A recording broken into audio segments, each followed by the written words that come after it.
इकडे मुंबई गोवा महामार्ग आज अवजड वाहनांसाठी वाहतुकीसाठी बंद असेल। रायगडमध्ये होणाऱ्या शासन आपल्या दारी कार्यक्रमासाठी हा निर्णय घेण्यात आलाय।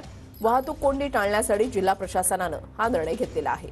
आढावा घेतलेला आहे आमच्या प्रतिनिधींनी, पाहूयात। राज्य सरकारचा शासन आपल्या दारी हा कार्यक्रम जो आहे तो रायगड जिल्ह्यातील लोणेरे या ठिकाणी आज होतो आणि त्यामुळे वाहतुकीवरती परिणाम जो आहे तो होऊ शकतो आणि त्यामुळेच वाहतूक विभागाकडून मोठ्या प्रमाणात बदल जे आहे ते करण्यात आलेले आहेत। अवजड वाहनं जे आहेत त्यांना बंदी जी आहे ती आज घालण्यात आलेली आहे।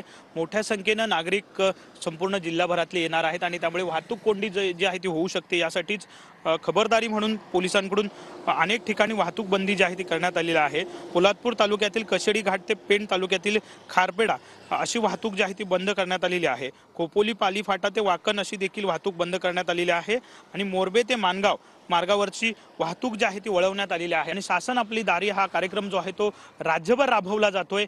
राज्यभर राबवला जात असताना रायगड जिल्ह्यामध्ये आज हा कार्यक्रम होता आणि त्यामुळेच वाहतुकीमध्ये बदल जे आहेत ते करण्यात आलेले आहेत। काही ठिकाणी रस्ते जे आहेत ते बंद सुद्धा ठेवण्यात आलेले आहेत आणि जी अवजड वाहनं आहेत त्यांना आज दिवसभर जी आहे ती बंदी घालण्यात आलेली आहे। कॅमेरा पर्सन रोहन सोबत विनायक डावरुंग, TV9 मराठी, रायगड।